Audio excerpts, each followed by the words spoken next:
네, 우선은 이것에 대한 시작 자체가 사진이었었습니다.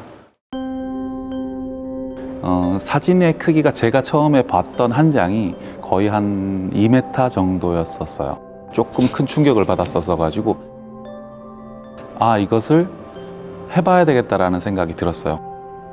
우리 스튜디오 와서 방가사회상을 본 즉시로 그냥 좋은 인연이 돼버리는 거예요. 연출 감독 같은 분들, 그리고 또 무용하고 그렇게 관계가 됐고, 근데 그 사람들이 또 여기에서 이제 공연할 수 있는 그런 기회를 갖게 된 건 정말 꿈 같은 이야기죠. 그 작가님 사진을 보면서 새롭게 다시 그런 어떤 질감이라든지 특유의 그 포스처들을 한번 보게 됐는데요.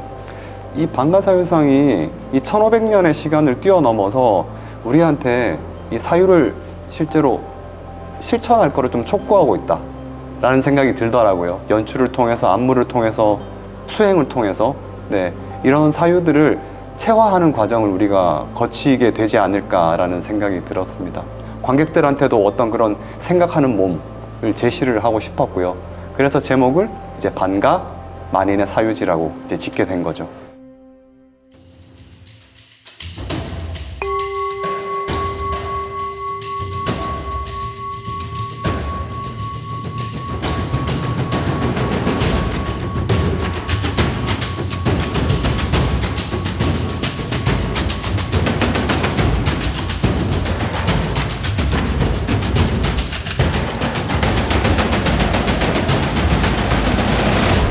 백제의 아름다움은 정말 빠져들면 뭐 헤어날 길이 없습니다 정도 얘기하는데 저는 도대체 그 미가 뭔지도 몰랐고 관심도 없었고 어떻게 우연한 기회에서 딱 만난 게 방가사회상인데, 그리고 그걸 찍어내고 작품화하고 나서도 그거의 그 진가라고 그래야 될까?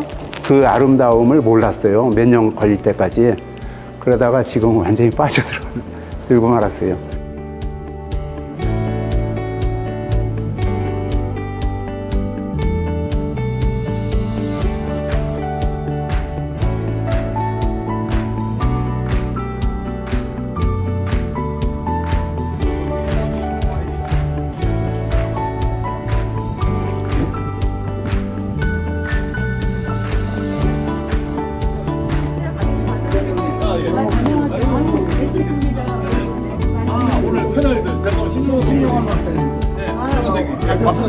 자기 박사 아니라고 유명한 또 신명한 우리 그 준철 선생님은 아주 맑고 순수하고 뭔가 때가 묻지 않은 그런 영혼이, 그게 이제 작품 세계에 묻어나는 것 같고요.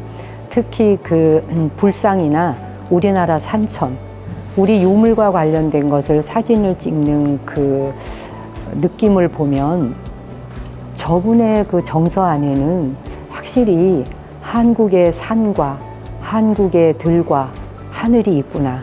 그러니까 특별한 그 탤런트를 가지고 계시는 분이죠.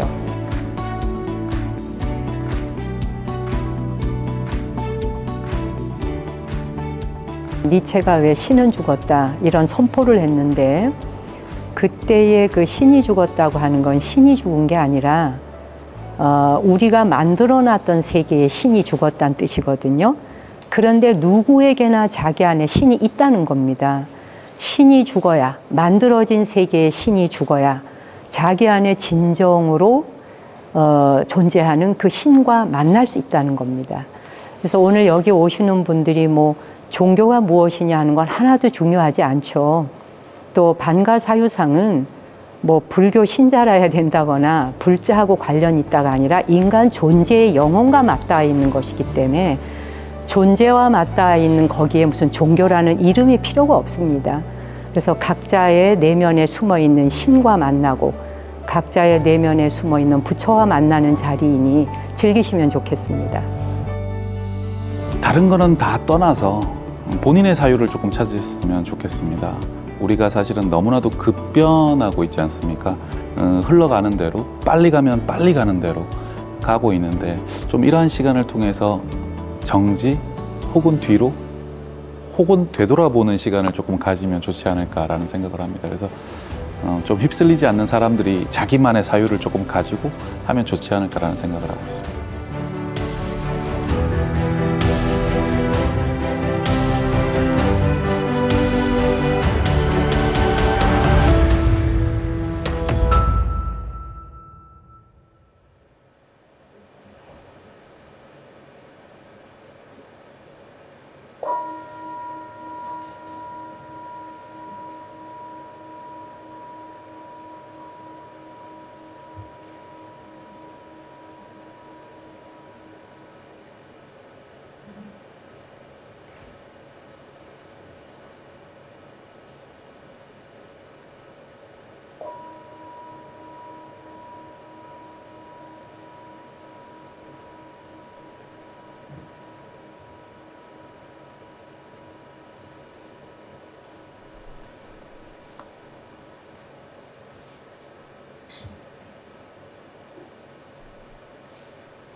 와서 보니까 정말 아름답고 좋은 자리입니다. 오늘 미륵방가 사유상, 이거는 종교와 관계가 없다고 생각합니다. 모든 인간들이 마음에 품고 있는 참된 진여의 모습이 아니겠는가. 천년이 넘는 세월 전에 그 옛 우리의 선조들은 어떻게 인간의 내면에 이런 모습이 숨어 있다는 것을 가히 알 수 있었는지, 그들의 손길에서 이렇게 조성되어 모셔져 나온 것이 그저 감동일 뿐입니다. 미륵방가 사유상은 깨달은 분임에도 불구하고 역동적인 모습을 사실은 가지고 있습니다. 고요 속의 역동이라 미래에 깨달은 수많은 부처님들, 이 자리에 계시는 여러분이 다 포함됩니다. 미래에 깨달은 사람들은 고요뿐만이 아니라 삶 자체가 그대로 시가 되고, 또 그 삶 자체가 노래가 되고, 삶 자체가 춤이 됩니다. 방가사유상은 세속을 떠난 삶 속에 있지 않고, 그리고 고요 속에서도 어느 때라도 이 우리가 살고 있는 차 안의 세계를 향해서 언제든 떠나올 준비가 되어 있는 분이죠. 제가 준철 선생님의 방가사유상은 각별히 좋아하는 작품 중에 하나인데요. 이 자리에 와 계시는 여러분들 모두 저를 포함한 한 사람 한 사람이 우리 내면에 숨어있는 불성, 그리고 그 방가를 다시 회복하고 발견하는 시간이 되었으면 합니다. 너무 고맙습니다.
지금 방가사유상의 여유로운 표정, 그리고 저런 미소를 지을 수 있다는 건 분명히 그 시기에도 자신이 결국에는 깨달음을 얻을 거라는, 그래서 결국에는 아주 견고한 희망을 얻어낼 거라는 예감을 하고 있었다는 생각이 들더라고요. 그래서 우리가 사유라고 했을 때 우리가 깊이 거기에 몰입한다면 반드시 얻어낼 수 있다. 지금 변화의 시기잖아요. 근데 변화가 굉장히 격하게 이루어지고 있는데, 그랬을 때 어떻게 그걸 잘 가려서 내 삶에 녹여낼 것인가는 결국에는 몸을 가진 나 자신이 직접 생각하고 판단하고 실천해 나가야 된다고 생각을 했습니다. 네, 그래서 이제 생각하는 몸이란 건 자신의 온전한 사유로 자신의 삶을 선택해 나가는 거라고 생각합니다.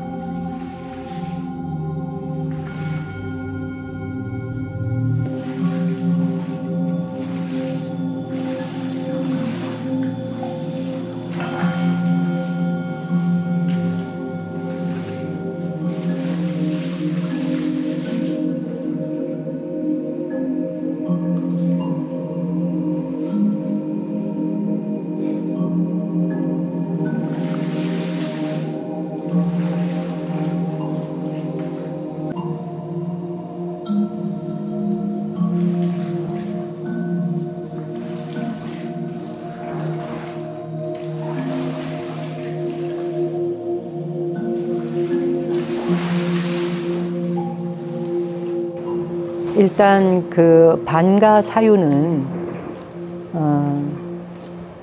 차안과 피안의 세계, 그 뭐 미묘한 경계라면 경계겠지만 실제 붓다의 세계에서 경계라는 건 존재치도 않죠. 그러나 스스로 중생이요 부처가 있다고 생각하는 사람들에겐 미묘한 아주 신락 같은 경계선이 있다면 그 경계 지점에서 시끄럽고 복잡한 세상 속에서 그 반가 사유를 접하다 보면 그 경계를 넘어 피안으로 넘어가잖아요. 그 피안의 세계에선 모든 사람이 고요적정이죠. 고요적정의 세계에서는 그냥 거기에 무슨 뭐 언어라고 하는 게 필요가 없지 않습니까? 그럴 때 사람은 그냥 그 속에 열반적정에 이르는 듯 그냥 거기에 멈추고 머물게 되죠.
저는 보기만 하는 사람인 모양이에요. 제가 이렇게 어눌한 게 많은데 그걸 어눌한 거를 이렇게 채워주는 사람들이 있어요. 근데 특히나 반가사유상을 만나고 이후부터 보기만 하셨구나.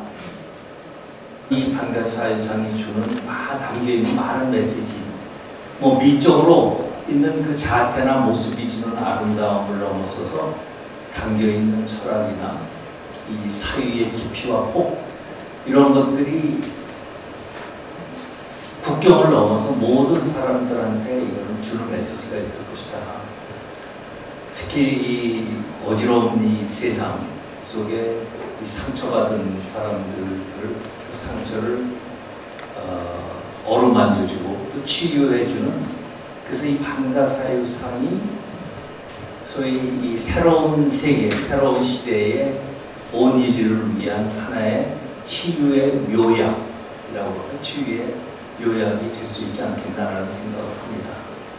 그래서 이제 앞으로 펼쳐질, 지금부터 이러한 그 종합예술작품을 통해서 펼쳐질 또 다른 새로운 예술 세계가 소위 팩토리 준초이라는 이름으로 전 세계로 퍼져나갈 것입니다. 여러분, 이 팩토리 준초이의 미래에 많은 기대를 갖고 설렘을 갖고 저와 함께 같이 지켜보십시다. 미륵 반가사유상에 대한 그 작품에 대해서는 우리 준초회 선생님이 좀 남다른 그 애착을 가지고 있어요. 스님, 세계의 미소가 모나리자의 미소라고 하는데 이 미륵반가 사유상을 보면서 바로 이 반가 사유하는 이 표정이 세계인들의 미소가 돼야 되지 않겠나? 모든 사람의 얼굴 안에 저런 화평함을 끄집어낼 수 있어야 하지 않나? 그래서 저는 이것을 반가 사유상을 세계의 미소로 내놓고 싶다. 알게 모르게 준철 선생님하고 저하고는 이 반가 사유상을 놓고 무엇인가 사람들에게 좀 메시지로 전하는 역할을 해야 한다는 게 있었어요. 그리고 뭐 잘 아시지만 미륵반가 사유상이라는 그 미륵은 미래불이시잖아요. 미래에 이 땅에 오실 부처님을 상징하는데 미래라고 하는 게 언제까지 기다리는 어떤 세상이 아니라 사실 미래는 당도에 있거든요. 당도에 있는 세상에 내가 그 위에 발 디디고 서 있는 주인공이라는 것을 인식하는 거, 그게 참 중요한데 오늘날처럼 이렇게 세계가 위태롭고 이런 혼란스러움 속에서 사람들은 자칫 자기 자신의 갈 길을 잃을 수가 있다고 생각해요. 그럴 때 그 길에 이정표가 되어줄 수 있는 분을 한 분 꼽아라 하면 역시 반가 사유상이 아니겠느냐.